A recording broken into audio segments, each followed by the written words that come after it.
नमस्कार, बहुत स्वागत आप सभी का। मैं हूं सुशांत सिन्हा। देश में एक बड़ी दुखद और बुरी खबर ये आई कि आज एनसीपी के नेता डिप्टी सीएम महाराष्ट्र के अजीत पवार का प्लेन क्रैश हो गया और उनके निधन की खबर आई है। जिस तरीके से ये हादसा हुआ, सुबह-सुबह 5 लोग इस प्लेन में सवार थे, छोटा-सा प्लेन था, उसमें 5 लोग बैठे हुए थे।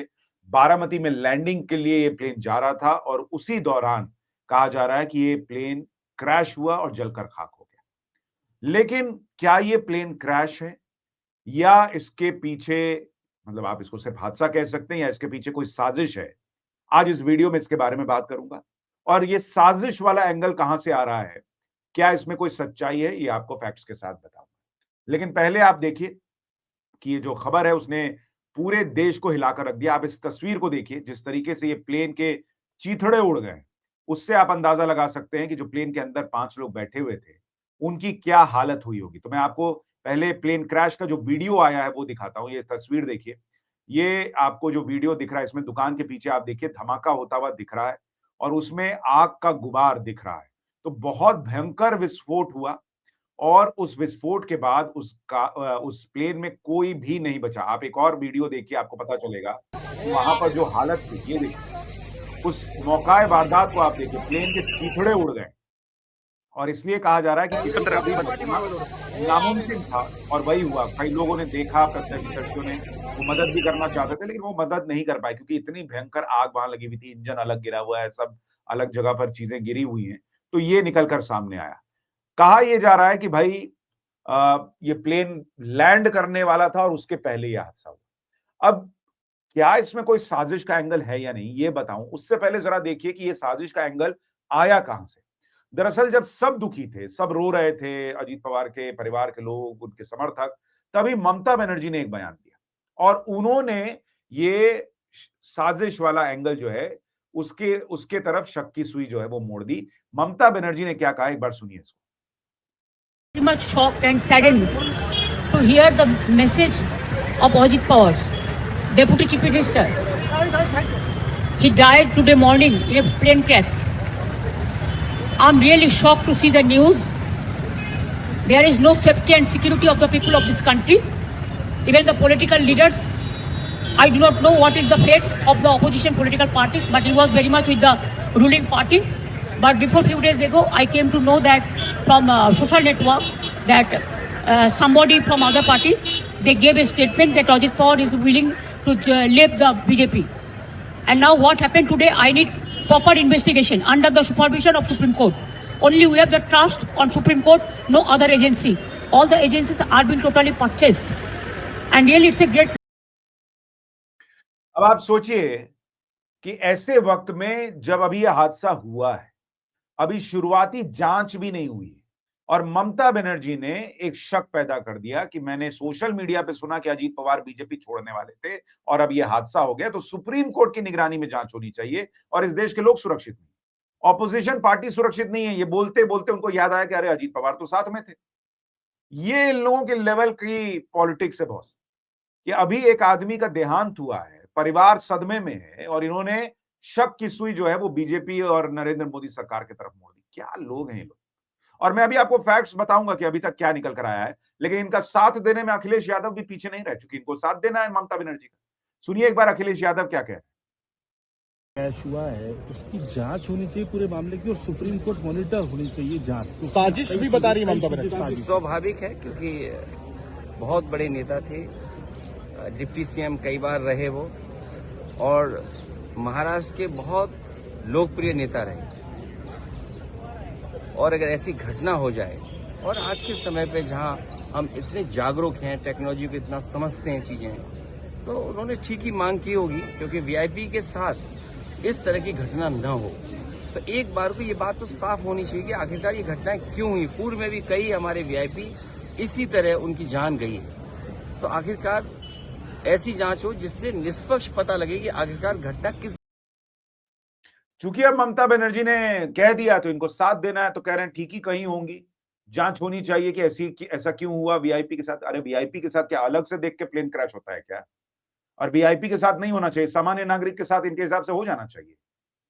क्या ही लोग हैं इन लोग। लेकिन आप देखिए, पहले मैं आपको इस पूरे घटनाक्रम के बारे में बताता हूं आज कहा जा रहा है कि सुबह सुबह प्लेन जो है वो मुंबई से 8:10 पर उड़ा था और बारामती एयरपोर्ट के पास 8:45 पर यह क्रैश हुआ। 256 किलोमीटर की दूरी है, तो बहुत बड़ी दूरी नहीं है। और कहा जा रहा है कि वहां पे अजीत पवार एक रैली को संबोधित करने जा रहे थे। अब जरा आपको मैप के जरिए दिखाता हूं। कहा जा रहा है कि इस तरीके से प्लेन वहां पहुंचा, लैंडिंग करने वाला था, लैंड कर नहीं पाया, तो दोबारा उसने एक चक्कर घूमकर फिर से लैंडिंग का ट्राई किया। ये देख रहे हैं आप किस तरीके से वो लैंडिंग के लिए जा रहा है, लेकिन वहां पर लैंडिंग कर नहीं पाता है और उसके बाद ये प्लेन क्रैश हो जाता है, ये कहा जा रहा है। तो ये जो आप ग्राफिक्स के जरिए समझ रही कि इस तरह की स्थिति वहां पर बनी कि प्लेन गया, लैंड करने का पहला प्रयास वो सफल नहीं हुआ, दोबारा आता है और दोबारे में वो प्लेन जो है वो क्रैश कर जाता है, ये कहा जा रहा है। अब इसको लेकर तमाम तरह की बातें जो उठ रही हैं उसका जवाब दूं उससे पहले इस प्लेन में था कौन कौन। इस प्लेन में 5 लोग थे। Deputy chief minister Ajit Pawar थे, उनके एसएचओ पीएसओ हेड कांस्टेबल विदित जाधव, पायलट सुमित कपूर, कैप्टन सांभवी पाठक और पिंकी माली फ्लाइट अटेंडेंट। ये 5 लोग उसमें सवार थे और जो पायलट है कैप्टन सुमित कपूर, उनको ये प्लेन उड़ाने का अच्छा खासा अनुभव है। तो ऐसा नहीं है कि कोई ऐसे ही जो है वो प्लेन उड़ाने वाला कोई नया नौसिखिया जो है वो प्लेन उड़ा रहा था। प्रत्यक्षदर्शियों ने क्या कहा, उन्होंने कहा कि भाई हादसा ऐसा लग रहा था कि प्लेन को देख के कि हादसा होगा, यानी प्लेन में कुछ तो ऐसी गड़बड़ी थी जो देख के लग रहा था कि भाई गिरेगा गिरेगा अब गिरेगा वाला स्थिति थी। तो कई लोगों ने कहा कि ये 100 मीटर पहले ही क्रैश हो गया। जमीन पर गिरते ही 4-5 बार प्लेन में धमाके हुए। जाहिर सी बात है कि हो सकता है प्लेन में आग लग गई होगी और आग के कारण लोग मदद नहीं कर पाए, ये भी प्रत्यक्षदर्शियों ने साफ तौर पर कहा है। अब जो महिला पायलट थी या को पायलट थी, उन महिला कैप्टन थी, उनके आखिरी शब्द थे कि ओ शिट। ये उस महिला पायलट ने आखिरी शब्द बोले थे और कोई मे डे का कॉल नहीं गया था। मे डे का कॉल तब दिया जाता है जब आपको पता चल गया कि भाई ये प्लेन जो है वो बहुत संकट की स्थिति में है। तो आपको याद होगा जब अभी हाल में एयर इंडिया का प्लेन क्रैश हुआ था, तो मे डे ये आखिरी शब्द थे पायलट के, क्योंकि उनको समझ में आ गया था कि प्लेन जो है वो ऊपर नहीं उठ रहा है। अब ये प्लेन एक बार गया, घूम के फिर आया और फिर उसने लैंडिंग का प्रयास किया। अब उस वक्त क्या हुआ भाई, प्लेन में अगर कोई तकनीकी खराबी होती तो पायलट मेडे जरूर बोलते। अगर प्लेन में खराबी होती तो प्लेन मुंबई से उड़ा बारामती तक कैसे पहुंचता। एयर इंडिया का प्लेन अगर खराब था तो तुरंत क्रैश हो गया था। वहां पहुंचा है, एक बार नहीं उतर पाया, दोबारा घूम के आया है, इसका मतलब प्लेन ठीक चल रहा था। आखिरी समय पे कुछ तो ऐसा हुआ है जिसको कैप्टन ने देख के कहा कि ओ शिट, या तो कोहरा था, क्या था कि भाई प्लेन कहां उतर रहा है पता नहीं चला और लास्ट में जब दिखा तब तक क्या देर हो चुकी थी, या कोई और तकनीकी खराबी थी जिसकी वजह से ऐसा हुआ। ये अभी एक बड़ा प्रश्न बना हुआ है। लेकिन इसको लेकर अभी जो शुरुआती मतलब लोग जो चर्चा कर रहे हैं, एक्सपर्ट जो चर्चा कर रहे हैं, वो आपको बताऊं उससे पहले आप देखिए कि पूरा पवार परिवार जो है वो डेवेस्टेटेड है। सुप्रिया सुले ने व्हाट्सएप स्टेटस लगाया है कि डेवेस्टेटेड। इनफैक्ट जो तस्वीरें आई हैं सुप्रिया सुले और पवार के बेटे वगैरह जो पहुंचे हैं, उनका रो रो को बुरा हाल है। आप देखिए सुप्रिया सुले पहुंची हैं, अजीत पवार के बेटे पहुंचे हैं वहां पर।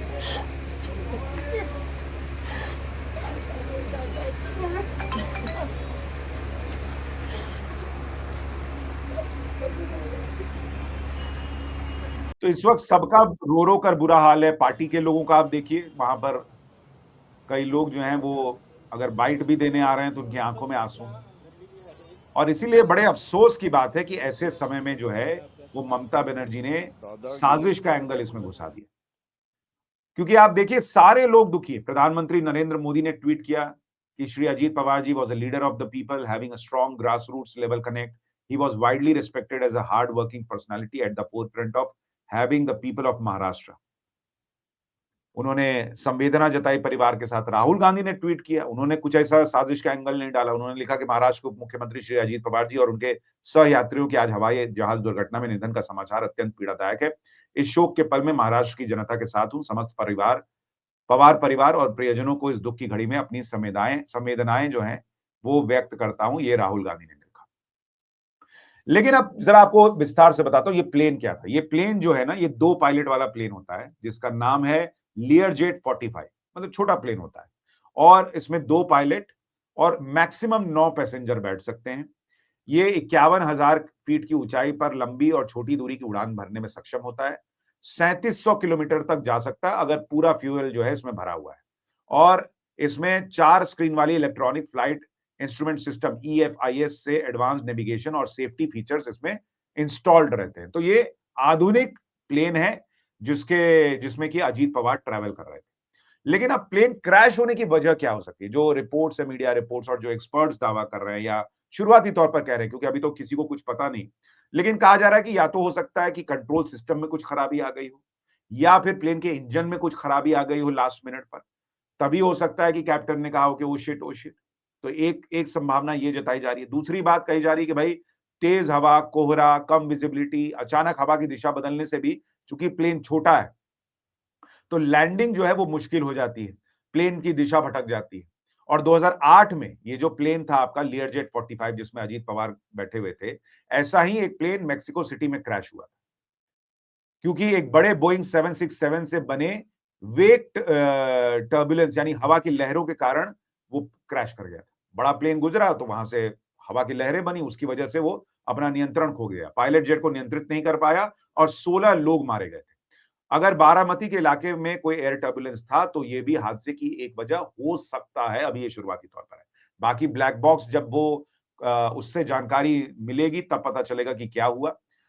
क्योंकि 35 मिनट तक प्लेन एक बार गया, फिर दोबारा उसने लैंडिंग का प्रयास किया, तो ऐसा लग रहा है कि कुछ तो ऐसा था वहां पर, कुछ तो ऐसी परिस्थिति बनी थी जिसकी वजह से प्लेन एक बार में लैंड नहीं कर पाया। अगर एक बार में भाई अगर प्लेन की तकनीकी खराबी होती एकदम शुरू से, एक एक चीज प्लेन का चेक होता है तब प्लेन उड़ता है, तो अगर शुरुआती तौर पे कुछ होता तो वहीं पता चल जाता। अगर साजिश का एंगल जो लोग घुसा रहे हैं, भाई अगर कोई साजिश करेगा तो प्लेन उड़ते उसमें कोई तकनीकी खराबी आएगी ना। ये कौन सा हिसाब है कि प्लेन जाएगा बारामती, उसके बाद एक टर्न मारेगा और उसके बाद नीचे आएगा तो क्रैश होगा। ममता बनर्जी कह रही है कि भाई ऑपोजिशन के नेताओं का क्या होगा। इतने ऑपोजिशन के नेता हैं, कल तक तो ये लोग कहते थे कि ईडी के जरिए सब कुछ कंट्रोल हो जाता है, अब प्लेन क्रैश की नौबत आने लग गई। और ये अजीत पवार जब एक बार शपथ ग्रहण करा के और वापस चले गए थे शरद पवार के पास, अजीत पवार, तब तो उनके साथ कुछ नहीं हुआ। अब जब सरकार में है, डिप्टी सीएम बने हुए, तो उनको उनके प्लेन के साथ कोई कुछ करवा देगा।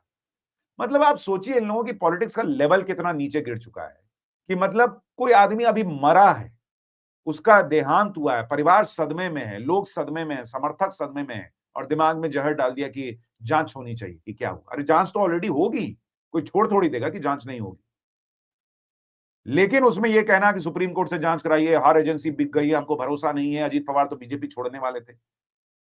अभी तक मैं आपको बता दूं, अभी तक ये हादसा दिख रहा है, इसमें कोई साजिश का एंगल अभी तक नहीं सामने आया है। इस बात को बहुत स्पष्ट तौर पर मैं आपको बता दूं, जितनी रिपोर्ट्स हैं उसमें कहीं कोई साजिश का एंगल अभी तक नहीं दिखा, और ना ही परिवार ने अभी तक साजिश की कोई बात की। इसलिए इस दुखद खबर में कोई साजिश का एंगल फिलहाल न तलाशी, कुछ आएगा तो आपको बता दूंगा, अभी तो नहीं है। और परिवार की इस दुख की घड़ी में ईश्वर उनको शक्ति दे इस दुख से निपटने की। आपकी राय क्या है इस खबर पर? कमेंट करके जरूर बताइएगा। नमस्कार।